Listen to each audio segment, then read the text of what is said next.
Madame la ministre, samedi dernier, dans le calme, la bonne humeur et une ambiance festive, près de 400 000 Français, dans une diversité d'âges, de conditions, d'engagement associatif ou politique, ont manifesté pour que soit revue à la hausse l'ambition de la France en matière d'écologie, au lendemain de la grève de la jeunesse pour le climat, fustigeant dans les deux cas l'inaction du gouvernement.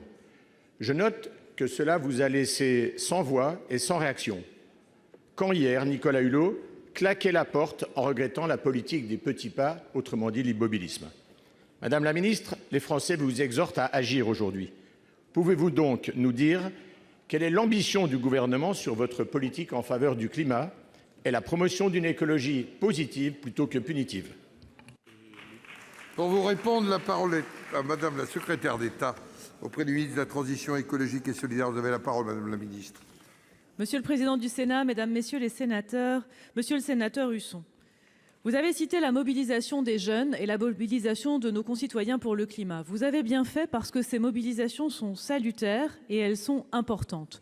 Nous avons besoin d'une prise de conscience, nous avons besoin d'une volonté commune pour agir et pousser au maximum la transformation écologique et solidaire dont notre pays a besoin et dont d'ailleurs le monde entier a besoin.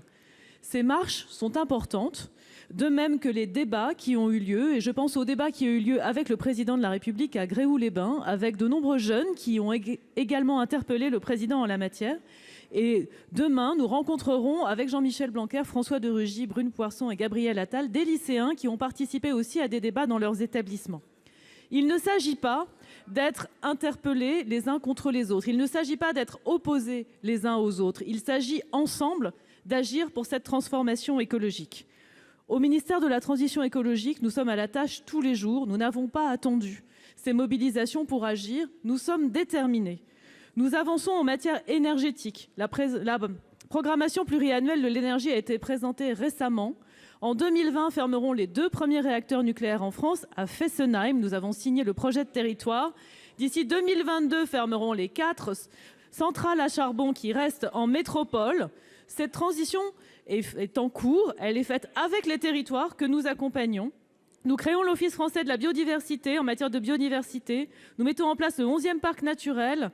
Nous partageons mieux la ressource en eau à travers les assises de l'eau. Nous sommes à la tâche tous les jours. Et sur l'économie circulaire, nous avons présenté une feuille de route de l'économie circulaire qui va également nous permettre d'être ambitieux en la matière.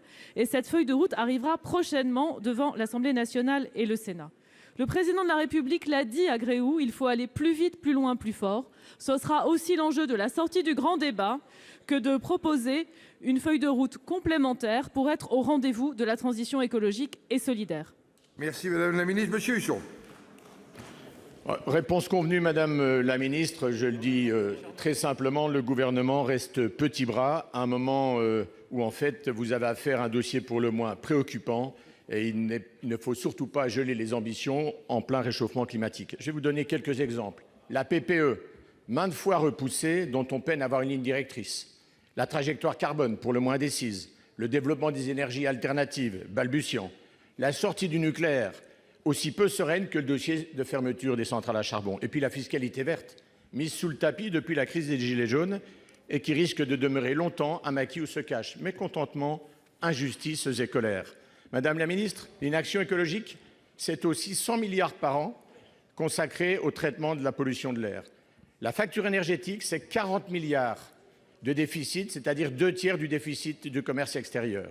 Alors faites confiance à vos partenaires, les collectivités territoriales, auxquelles je vous offre une belle occasion de proposer sans délai une nouvelle grande loi Pacte 2, un plan d'action pour le climat et la transition écologique. Madame la ministre, il est temps d'agir, ou Jupiter risque de devenir Éole, le dieu du vent.